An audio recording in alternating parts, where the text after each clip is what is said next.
AM Impact on Your Health is sponsored by Dennis J. Courtney, MD, Director of the Courtney Medical Group, located at 3075 Washington Road in McMurray, Pennsylvania. For more information or to make an appointment, call 724-942-3002. That's 724-942-3002 for Dennis J. Courtney, MD.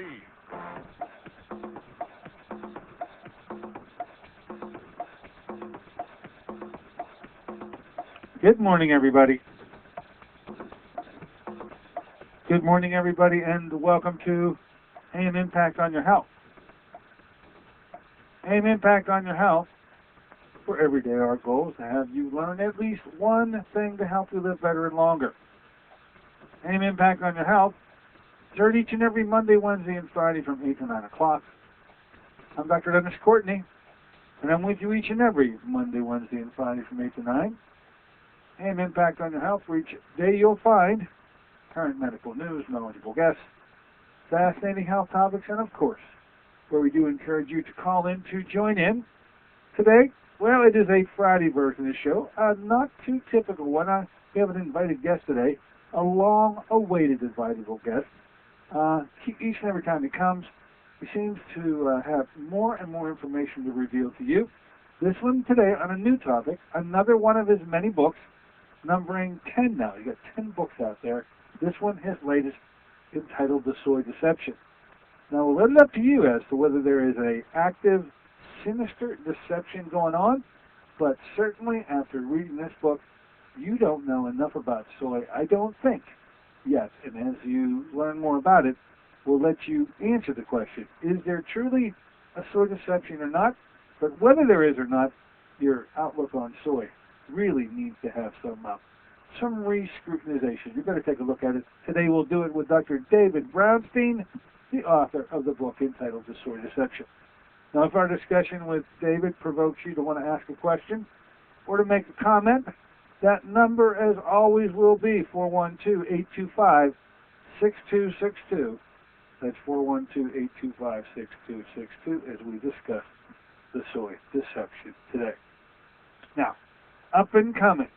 Yes, last weekend, I believe the time changes this weekend, but we'll be back on Monday for the final day in the month of October. We're going to go over one of the things just in the news, just in the other day, in the standard media, and therefore it's got to be, and I have looked on the blogs to find out, yes, there is a controversy brewing out there.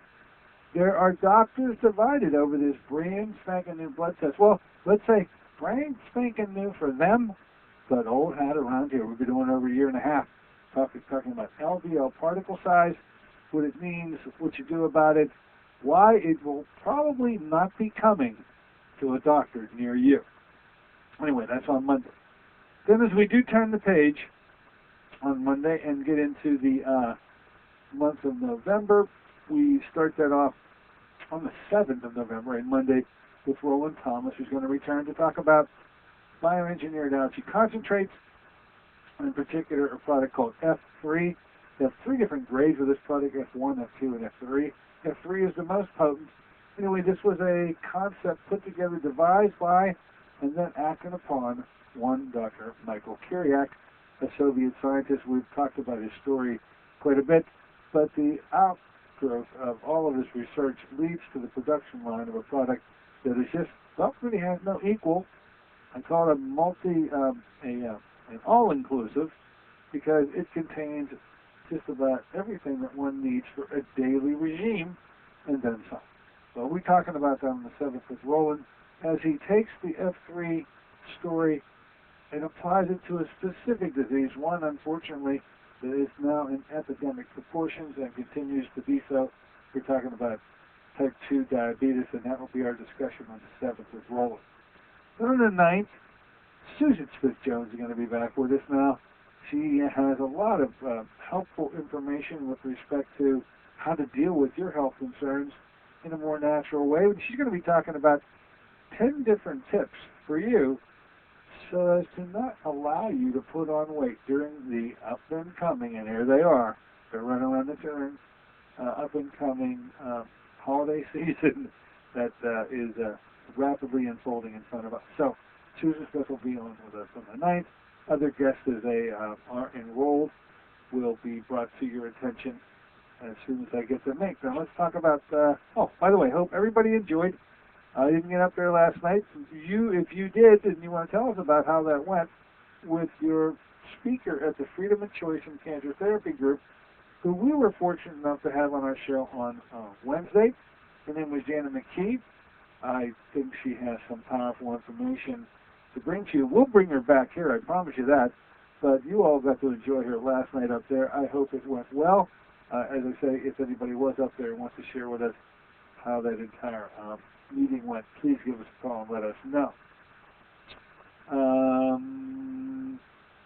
Let's see. Oh, MCG testing, folks. Yes, we're in full swing now. Not only have procured the device, MCG stands for Multifunctional Cardiogram. The name really doesn't do it justice because this device is able to detect the status of the coronary arteries of any individual who has this test. A 6-minute test. A 6-minute test while lying on a bed, fully clothed, with clips around the ankles and the wrist, one lead off the left side of the chest. 6 minutes later, after you've been tested 5 different times, we are then able to send that information off and computer-generated a report that compares those results to a database of 42,000 patients. All those 42,000 patients have had an MCG test, but all 42,000 of those actually had a full-blown cardiac catheterization. One study we don't want you to ever have to have.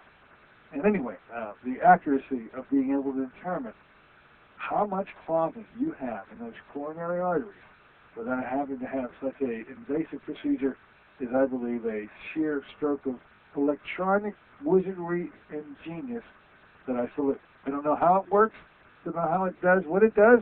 It just does it, and it does it well.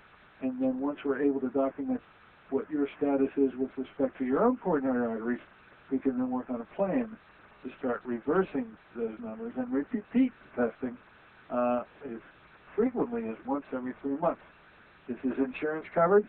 The insurance companies think an awful lot about it to be able to reimburse so frequently on the particular procedure that I think its validity gets strengthened by the kind of support that a new device such as this actually has by the insurance community.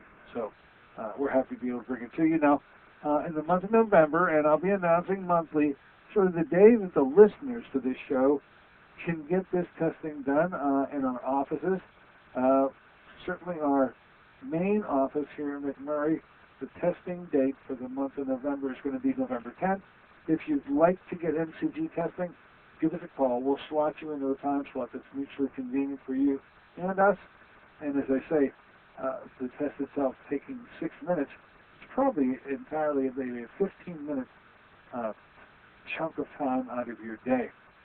That'll be on the 10th here. Then, for those of you out in the eastern part of Pittsburgh, the Monroeville area in particular, we are opening up. We're starting to see you all out in the Monroeville area at the offices of MedHealth Plus Services.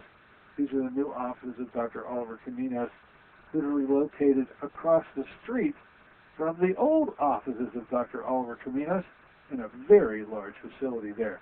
Anyway, in either case, whether or not you are wanting to come to get testing done in the McMurray office or the Monroeville office, give us a call here at our office at 724-942-3002. We'll schedule you to be able to have the procedure done. The folks out there at Dr. Caminos' office are not involved with that scheduling, and so you're just going to drive them crazy if you ask, how can you see Dr. Courtney while you're out there visiting Dr. Caminos? We'll make sure it gets pulled off. MCG testing now part of what we do here. Also what we do here, and it's just an extremely interesting lab test that is not found anywhere to be done in the entire United States other than American metabolic laboratories in Fort Lauderdale, Florida, testing for the most sensitive detector of the presence of cancer in a cluster of cells numbering 12 or more.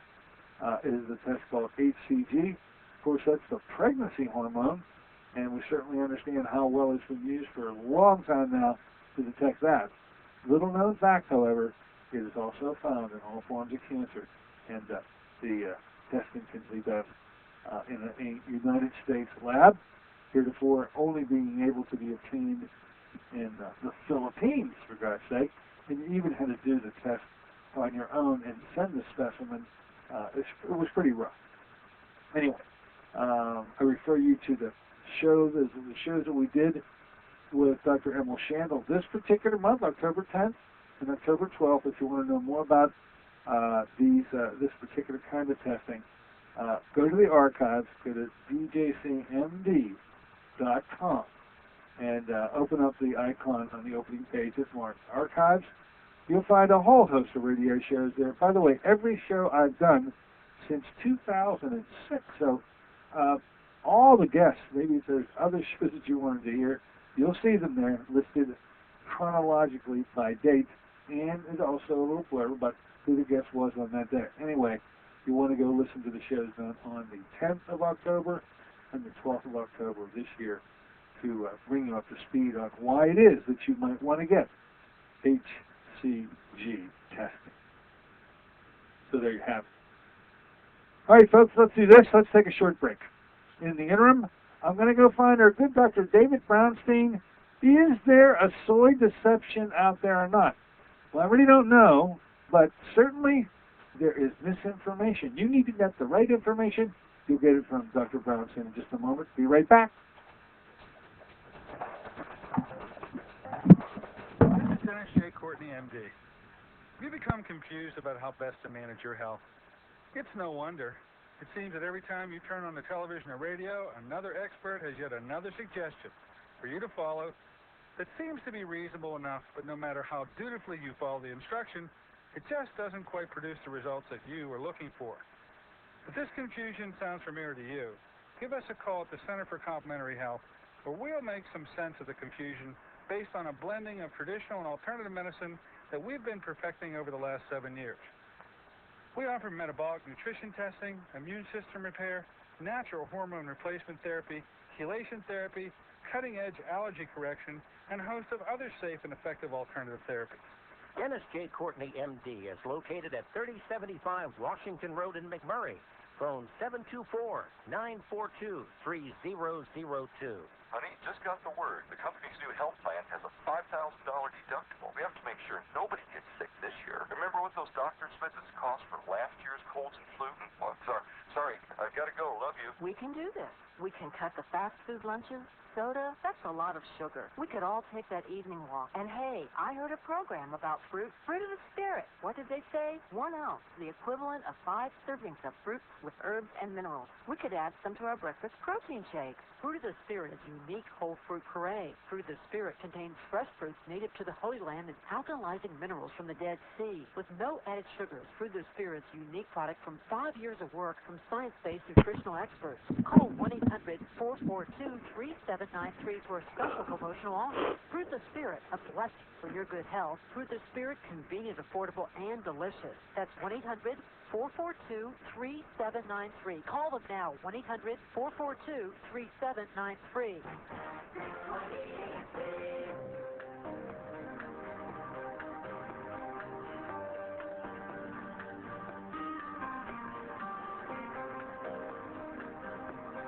Good morning, ladies and gentlemen. Welcome back once again to AM Impact on Your Health. Right here in KHB 620 each and every Monday, Wednesday, and Friday from 8 to 9 o'clock. I'm Dr. Dennis Courtney with you today on a Friday version of the show, different. It's not a strictly get 'em up out of town version. Yes, it's the weekend around the corner, but this guest we have today, we continually ask him to come back and join us because every time he comes, he brings you information that you just have never found before. He has so many places to pull from. How about the 10 books he's written on the various topics that we hope to cover over the long period of time, on the long haul, so to speak. Today, the most recent one of his books entitled The Soy Deception. Now, I'm talking about a good friend of mine and an excellent physician in the Michigan region of our country. His name is David Brownstein. He's with us right now. Let's say good morning and welcome back to David. Thanks for coming aboard this morning, David. Good morning, Dennis. Thanks for having me. The 10 books and still counting, I'm sure. Who knows what the 11th? By the way, do you know what the 11th one is? Well, I'm working on the 11th one right now. It's going to be on vitamin B12. Ha! So, son of a gun, if you do not have another one in the offing at the present time, but it's going to be around the corner. How much into the future before we see number 11? Hopefully number 11 by the end of the year. Wow, you're just amazing how you put these things out. Well, let's talk about number 10. Because I always get into your books, David, and I know that our listeners do too. You write so simplistically so that you can take difficult concepts and make them understood by everyone.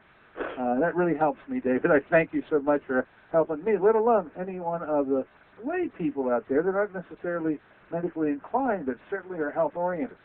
This issue of the soy deception, David, how is it that you came to attack this particular problem? Because I don't know if there's an active, overt, or covert deception going on out there, but I want to tell you, there's a lot of misinformation. Why did you feel that this was something that warranted devotion of your time?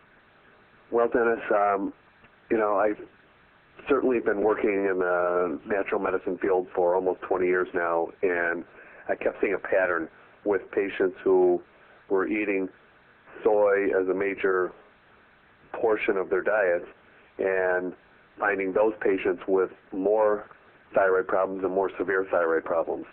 And eventually I started to realize that maybe there was a problem with soy, and although the mainstream media and most conventional organizations would have you believe soy is a healthy food and should be a part of our diet, when I started looking into the research on soy, I found that there was a whole other side to it that's not brought out there, and that would certainly correlate with the findings that I was finding, that soy was causing more thyroid problems and more severe thyroid problems.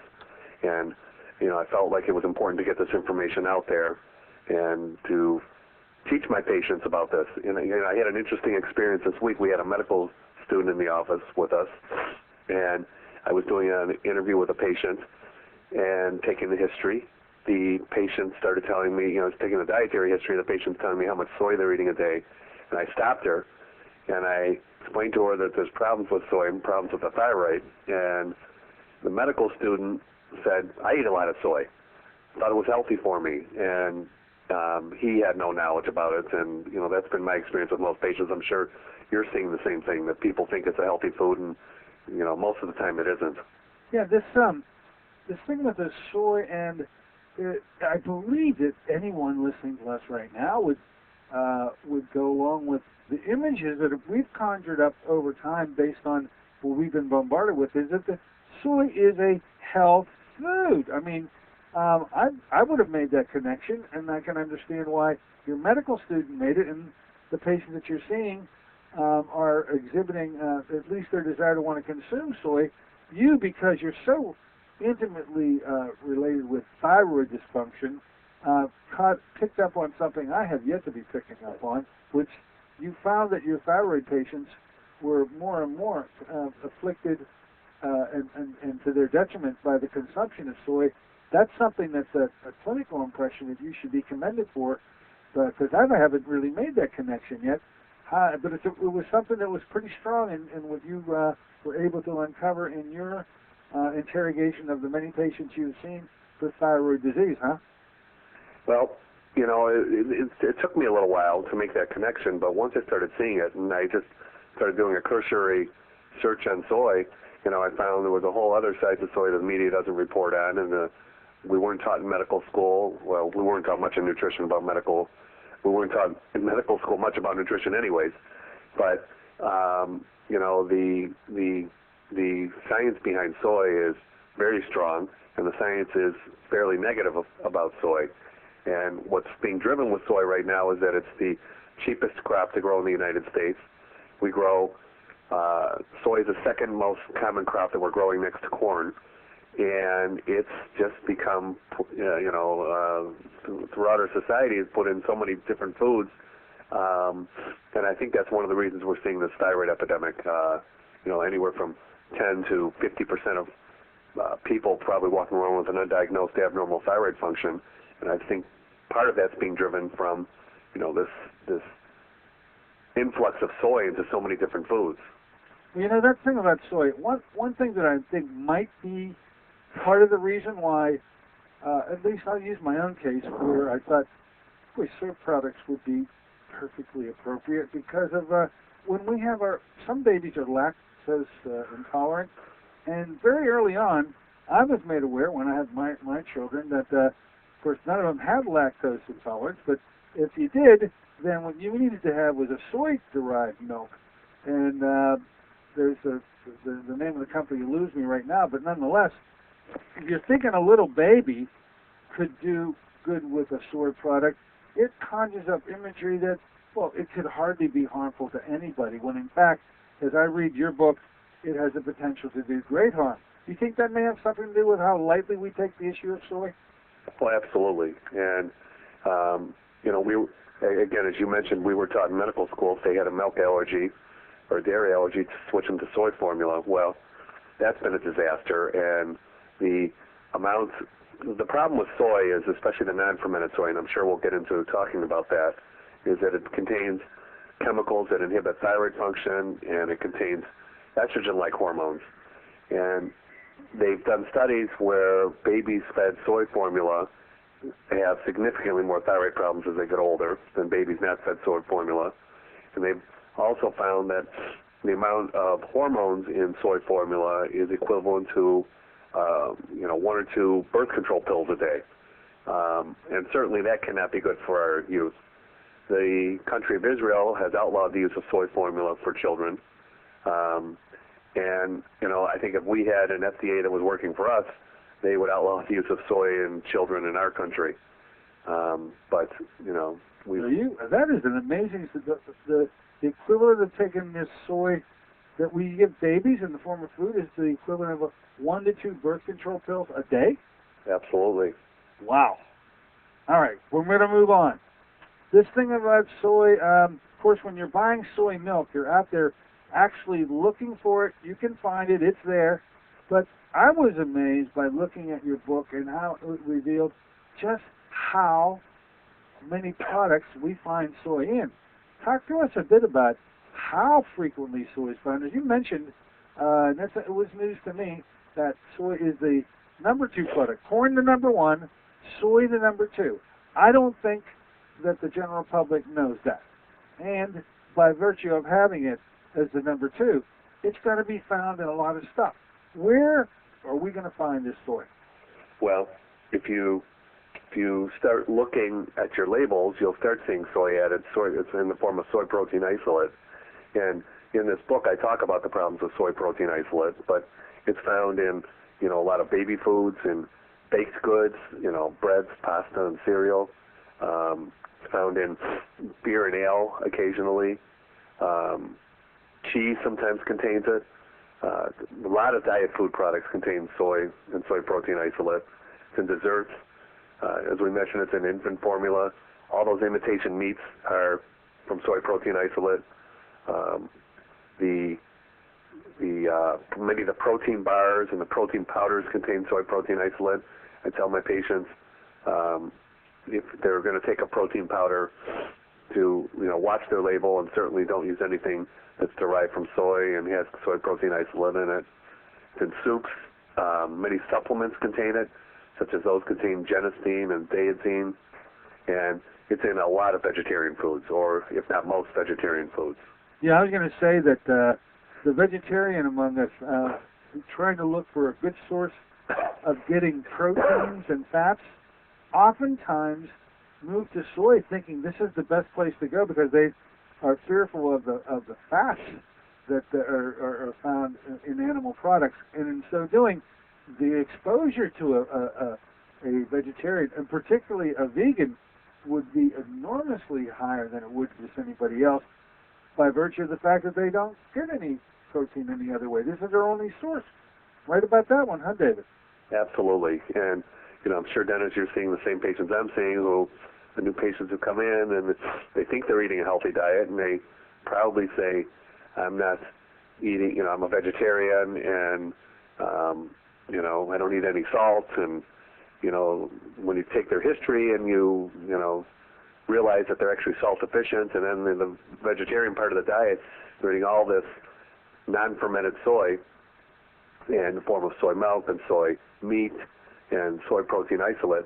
And it's no wonder when you check their blood tests and do an exam that they have, you know, thyroid problems at much higher levels than people who aren't eating this type of diet. Now, you mentioned, and we really do have to get into this issue of fermented versus non-fermented, because it's a key distinction you make in your book. It's not to say that one is absolutely wonderful for you and the other is absolutely deadly, but it does bring a little bit of enlightenment to the subject of soy. Describe for me and for listeners what's meant by the terms fermented and non-fermented soy. So, Dennis, when we spoke a few weeks ago about salt, you know, I encourage the listeners to refer to salt as refined and unrefined. So we're all talking about the same things, and we can understand our definitions to one another. And I would use the same analogy about soy. When we talk about soy, we should really be referring to, are we talking about refined, fermented, or non-fermented soy? Now, the claim that the soy manufacturers make that soy is a healthy food is that, well, the Japanese eat soy in their diet and they have less heart disease and less cancer and less chronic illness than we have in our country. Well, that is true. Both of those statements are true, but what they don't make a distinction in is what kind of soy the Japanese eat. And the Japanese eat non-fermented soy. I'm sorry, the Japanese eat primarily fermented soy. And what that means is soy is made in a slow cooking process and allowing bacteria to break down the soy, break down the soy into a digestible, easier to absorb substance. And in this breakdown process, the enzymes and the enzyme inhibitors that are normally in soy get broken down, and it doesn't seem to cause the problems that the fermented soy causes. And that's, the non-fermented soy. So the non-fermented soy is what we primarily eat in our country, and that's the soy found in milk, cheese, the soy dogs, the soy meat, the soy protein powders, anything with soy protein isolates is a non-fermented soy. Tofu can go either way, fermented or non-fermented. Most of them are non-fermented. And the fermented soy were what the Japanese primarily eat. Miso, tempeh are the examples of that. Natto is another example of that. And the Japanese do eat more soy than we eat here, but that's the type of soy they eat. It does not cause vitamin and mineral deficiencies like the non-fermented soy. And I encourage my patients, if they're going to eat soy, to use small amounts of fermented soy in their diet, just as the Japanese do. They pretty much eat soy as a condiment to their diet. It's not the major source of protein in their diet. Well put with respect to because you were describing in your book that the amounts of that they consume there, and they do have it more frequently in their diet, but they're taking teaspoons of this stuff daily. They're talking about like 90 milligrams a day compared to 1 cup of tofu that has 240 or something like that, 240 milligrams. Right. So there's a whopping difference between the standard amounts that are eaten in the Orient as opposed to just what one serving may bring to you here. And the fact that I believe it's just a perfect way to introduce how to become educated on this, to determine the distinction between fermented and non-fermented. And the fermented is the good stuff, folks, that extra process in there. I'm listening to you, and I'm gathering that in our country, you said the vast majority, just what percentage of the soy that we get, and it's in a lot of things now, the number 2 product, what percentage of it does get fermented so that we would just generally would come into, I think we're going to come in contact with the non-fermented forms, and what's the percentage? What's the breakdown? I don't have an exact number for you, but I can take my best educated guess. I would say in the United States, 99% of the soy is non-fermented. Oh, 99? 1% is fermented. I mean, when I talk to my patients about it, how many how many American-born, U.S.-born people have eaten miso or tempeh? Not many. And not many know about natto and how to make it. And really, unless, you're Japanese, of Japanese descent, and their parents are teaching them how to make this stuff, I don't think most Americans even know about it or know how to make it. So at the stores, the soy supplements, the soy powders, the soy milk, the soy dog, soy cheese, just as I mentioned before, that's all non-fermented soy, and that's really the wrong kind of soy that we should be ingesting. Well, that's a powerful number. 99% resonates with me, and so I just should assume, and our listeners should assume, if they're coming in contact with soy, the likelihood is it's going to be the non-fermented form.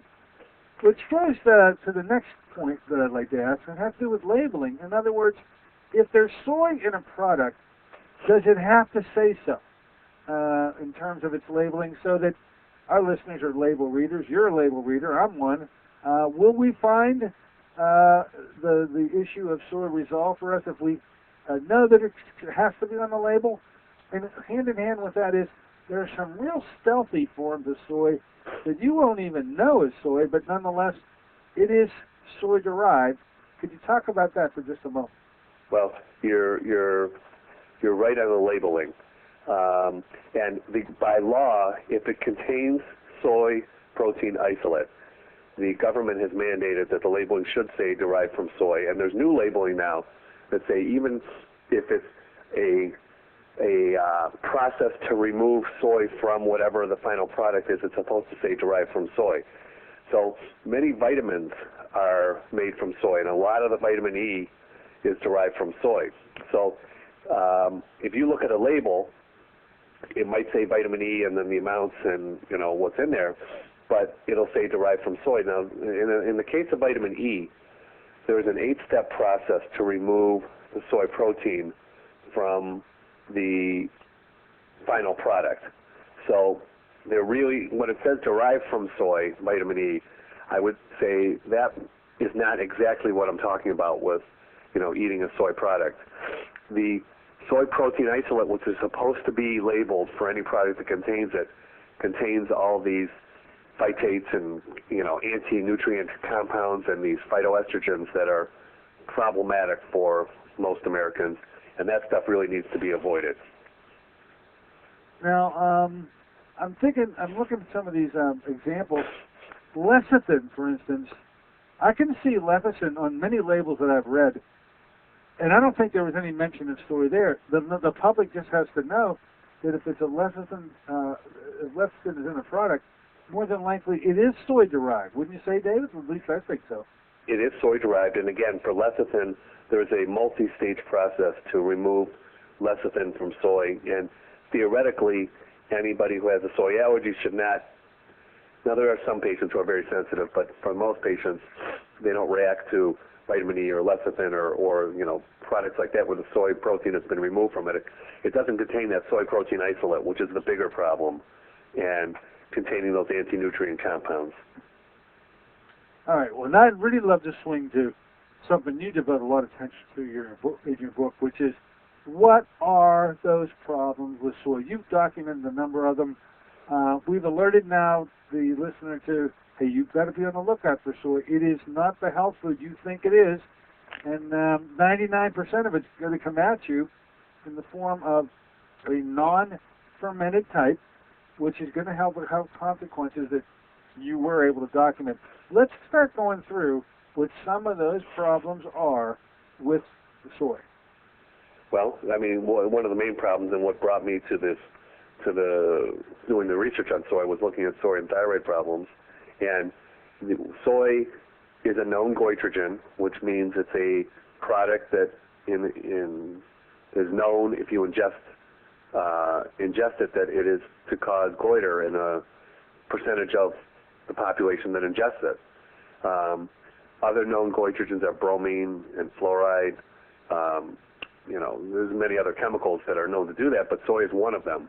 And so the medical research has been clear about soy and thyroid function, and the studies originally were done about 75 years ago, which shows that soy, the isoflavones in soy, block the conversion of inactive thyroid hormone to active thyroid hormone. And this has been written about over and over and over, and I, use some of the research, citations in my book to describe this. And this is what I was seeing in my patients, where when I drew their blood tests and took their history, they just weren't able to convert thyroid hormone from inactive to active state. And really the first step in helping them to achieve their optimal health and to overcoming their thyroid problems was getting them off soy. So one of the first things that if I do a lab test and I see this conversion problem, one of the first things I'll talk to the patient about is how much soy you're having in your diet. And if they're eating any soy, even smaller amounts of non-fermented soy, they need to avoid that, and many times that thyroid will correct itself. But long-term soy ingestion can be a big problem for the thyroid. Now, you mentioned inactive to active, and I'm sure you're talking about the T4 to T3 conversion. You are not? Absolutely. And so allow me to ask, what lab tests are you using to detect whether or not they can convert? In other words, you're just looking at the amount of T4 buildup to be higher than the amount of T3, or is there a specific lab test that goes to the conversion issue that I'm not aware of? Nope, I'm just looking at T4 and T3 levels. Okay. And if you look in that normal range, you'll usually, in this case, you'll see T4, which is the inactive thyroid hormone, in the usually right in the middle of the range. And then when you look at the T3 levels, you'll see T3 in the lower part of that range or below the range. And you can ascertain from that a significant percentage of that T4 didn't convert into T3 just from looking at those ranges. And, the test costs about $12. It's not an expensive test. And I've been looking at this test for over 18 years and, making these correlations. And I would say with the relationship that I've drawn to soy, it's very clear that soy definitely inhibits that conversion, and the avoidance of soy improves that conversion. Perfect thing to bring up. There's so many. We've talked on one of your books about the thyroid. It's no wonder how it is with you would make that association connection.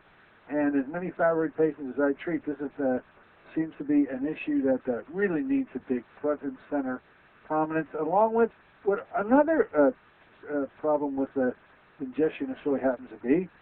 You say it inhibits the uptake of iodine, which is absolutely important when it comes to thyroid hormone and the adequate use of and functioning of the thyroid gland.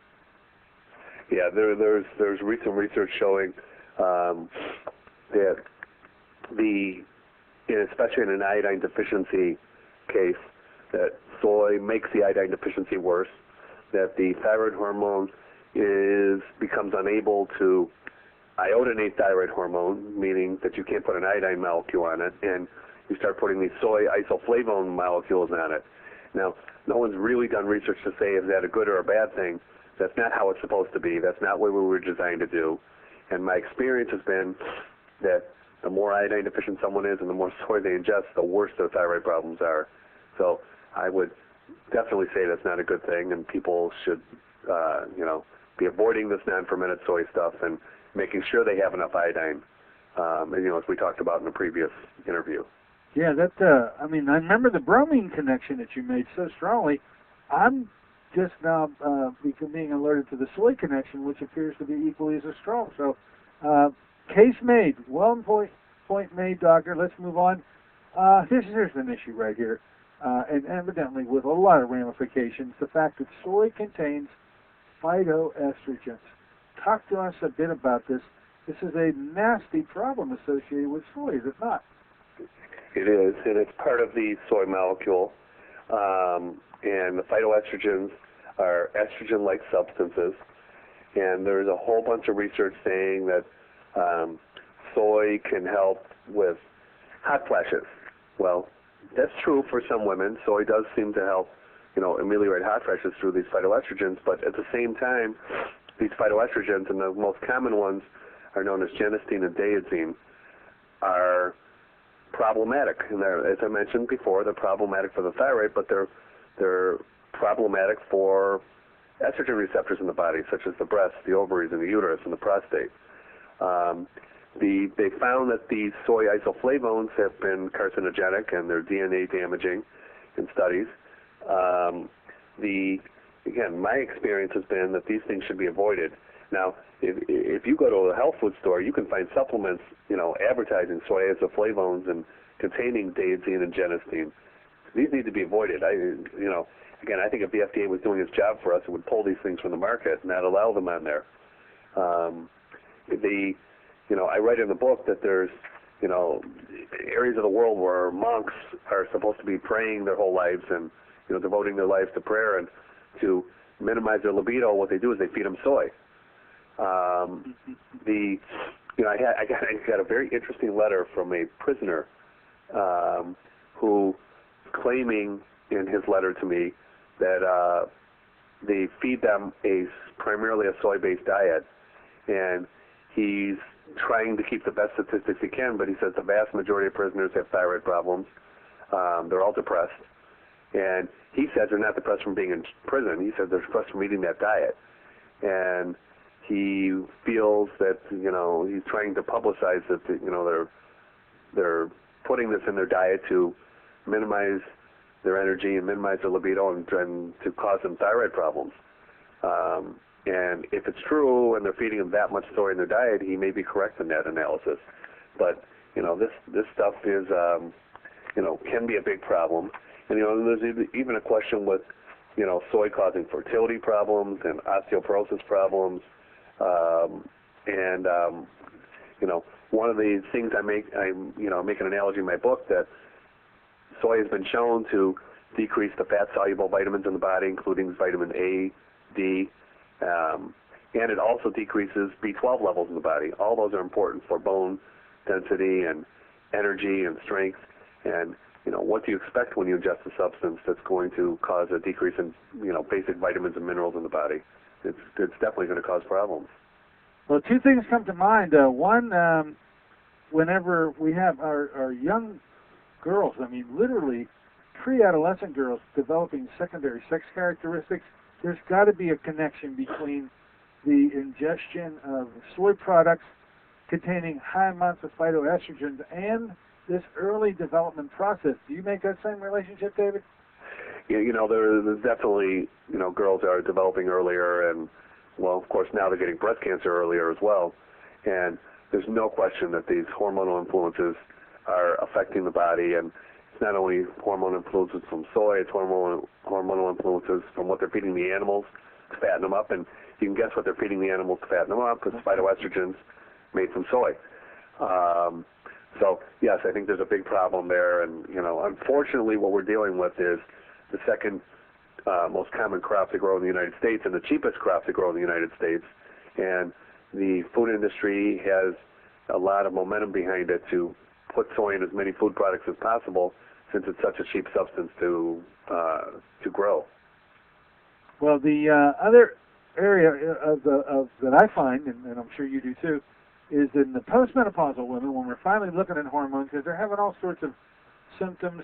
The great John R. Lee said that ideally we should be working toward a ratio of a progesterone to estradiol of 450 to 1. Do you remember John R.'s big blurb when it came to that? And when I do the lab testing, and I'm guessing you're not going to be finding too much difference, I find 450 to 1 all right, but I find it's estradiol to the progesterone level completely flipped, completely reversed. This issue of estrogen dominance, if it hasn't grabbed you by adolescence in your female, it certainly has grabbed you by the time menopause rolls around, wouldn't you say? I would totally agree with that. And I would say this is being driven from numerous sources.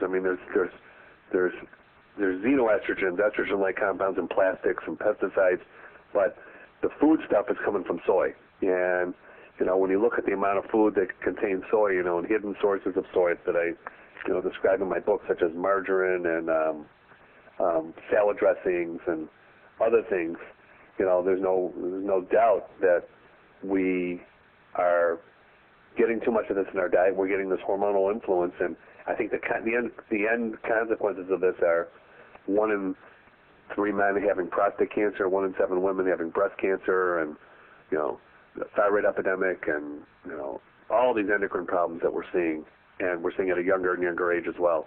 And really this goes to the heart of those of us doing holistic medicine who are looking for this and helping patients to clean up their diet and helping them to detox, you know, why it works so well and why, you know, people become committed for this.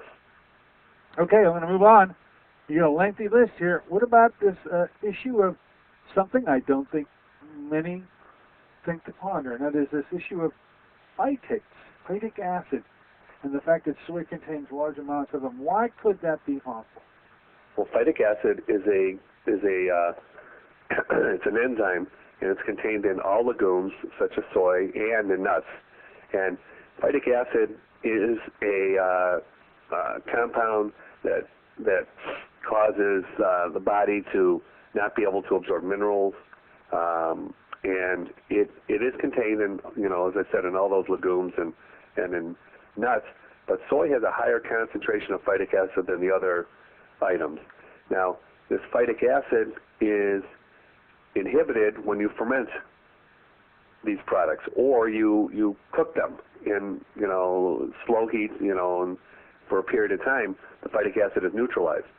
Well, that's what we're referring to by the fermented soy. When you eat raw nuts, you're eating this phytic acid. When you eat slow roasted nuts, most of the phytic acid has been destroyed. When you ferment the soy, all the phytic acid has been destroyed. And if you're eating, what is it called, edamame? Isn't that what it's, you know, the raw soy nuts? Mm-hmm. The edamame has very high phytic acid in it, and all the soy protein isolate has phytic acid in it. So that's really the main argument for why we should be eating fermented soy. And remember, that's what the Japanese are eating. They're not eating that non-fermented soy. So I think that when you eat this non-fermented soy, you get a double whammy. You get, number one, problems converting T4 to T3 just from eating the non-fermented soy, and then number two, you get all these nutrient deficiencies. These magnesium, and nutrient deficiencies include magnesium, zinc, and there's other minerals, and as well as those vitamins that I mentioned before. Yeah, and that funny B12 comes up. Your next book is going to have a tie to soy. One thing always leads to another with you, doesn't it, David? The B12 deficiency looks like it ticks right on the back of the soy deception. Well, you know, Dennis, I call it my itch to write a book, you know, and I have to be in the right mood, the right frame of mind. And really, one thing does lead to another, because these are all the basic things that I see in a day-to-day in my practice. And, you know, that's why, that's what drives me to write these books, and that's what gets my interest going. But it's just common stuff that I see, and it's not that difficult to understand, and it shouldn't be that difficult to understand when you look at the biochemistry and physiology of the body, and, you know, what's disrupting it, and then trying to think about how to correct that disruption. Please take a moment, because I don't want we're coming up closer to the end of the show, and I don't want to have passed the time where I give you the opportunity to tell our listeners how to get a hold of your books, where to go find out more information on this, because many of them have your books already, and many more want to be able to get them now. How do they do that? Well, they can go to my website, which is drbrownstein.com. That's Dr. Brownstein, BROWNSTEIN.com, or they can call 888-647-5616. Okay, and they can order. The count, folks, is up to 10 now. 11 is around the corner. Before the year's up, we will have number 11. And I promise to keep bringing Dr. Brownstein back as long as he continues to consent to do so, because, David, we learn each and every time you come, and hopefully we can do this monthly. Finishing up, I think there's one thing that really caught my eye about soy being a powerful protease inhibitor. Okay, and this turns out to be quite a medical issue. Could you take that maybe difficult concept and make it easy for our listeners to understand? Well, just as it's got the phytic acid, it has other inhibitors in it, and it can cause problems with protein digestion, and, you know, it leads to more and more problems the more and more of this non-fermented soy you have. And I can tell you, Dennis, that without a doubt, my patients who eat the most non-fermented soy in the diet, remember that's soy milk, soy dogs, tofu, cheese. I think those are probably the major sources that people are eating, have the most thyroid problems, the most nutrient deficiencies, and the most recalcitrant hormone problems that really you can't correct until they change their diet and remove this stuff from their diet. That's been my experience with it. Well, you also mentioned here that there's a relationship between these kinds of things and cancer. And you mentioned Nick Gonzalez, who's really been a guiding light when it comes to the treatment of cancer and the use of enzymes. Could you speak about that for just a moment? Yeah, Dr. Gonzalez does a lot of work with pancreatic cancer, and he quotes some of the old researchers. Well, he uses some of the old researchers' work where they found that the pancreas, when it gets damaged, starts releasing these proteolytic enzymes, these protein destroying enzymes into the body, and the body starts dissolving on itself. And that's why we saw with Steve Jobs, they just start to melt away until eventually they die. And he has found through his writings that using some of these enzymes orally can help to reverse this process and help you break down food better and protein better. But the problem with soy is it causes problems with the pancreas and causes problems with these proteolytic enzymes. And he found that he couldn't treat patients with pancreatic cancer, as long as they were ingesting the soy. And he makes it as part of his protocol. They can't ingest any soy. If they have pancreatic cancer, going to follow his recommendations. Yeah, his work with cancer and use of literally to use pancreatic enzymes to rip off this proteolytic cover, he says, right, that surrounds a cancer cell and makes it literally impregnable to the immune system. Attacking it is why he uses those, and I just thought it was interesting because I think a lot about Dr. Gonzalez and what he does in that area. We do have a knock on the door. You don't mind taking a question, do you, David? Oh, of course not. Come on in the store. You're with Dr. David Brownsterin. Go right ahead. What's on your mind? Oh, I know that soy is used a lot in animal feed. How does that affect our food chain, and is it safe for animals? Well, it's a good question, and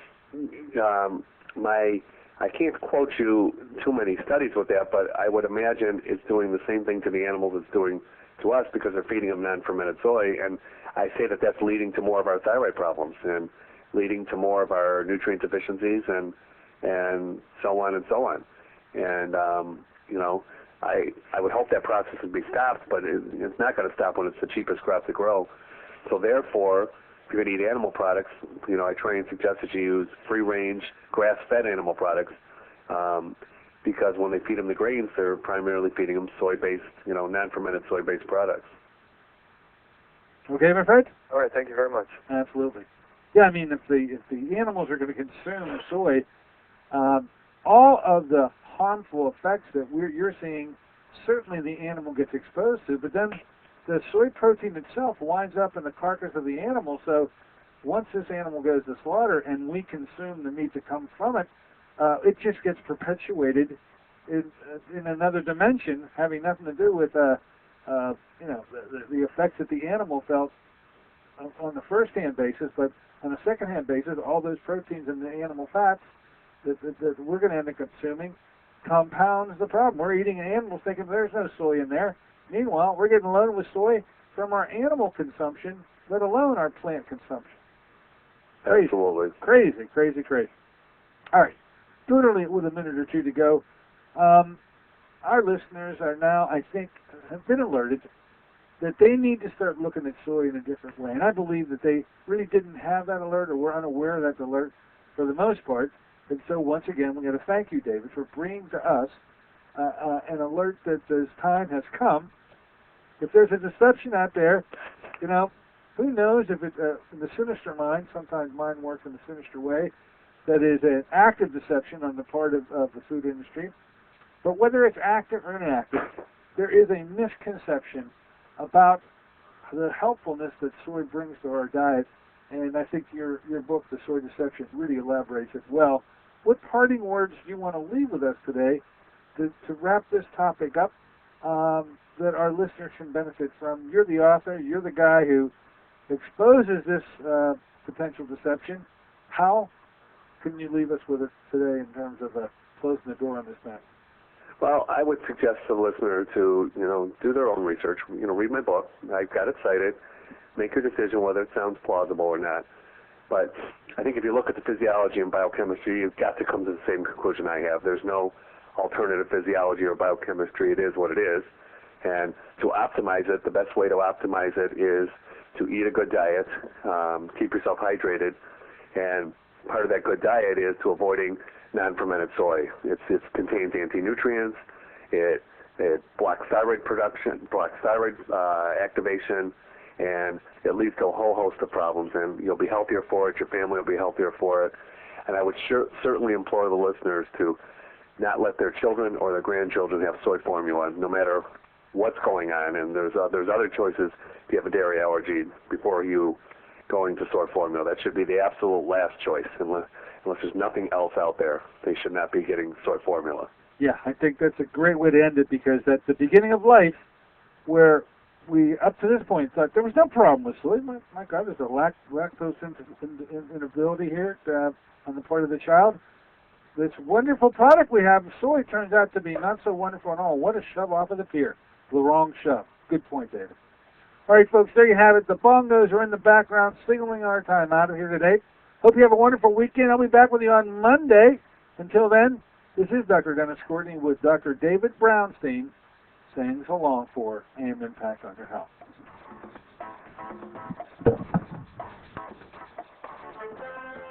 AM Impact on Your Health is sponsored by Dennis J. Courtney, MD, Director of the Courtney Medical Group, located at 3075 Washington Road in McMurray, Pennsylvania.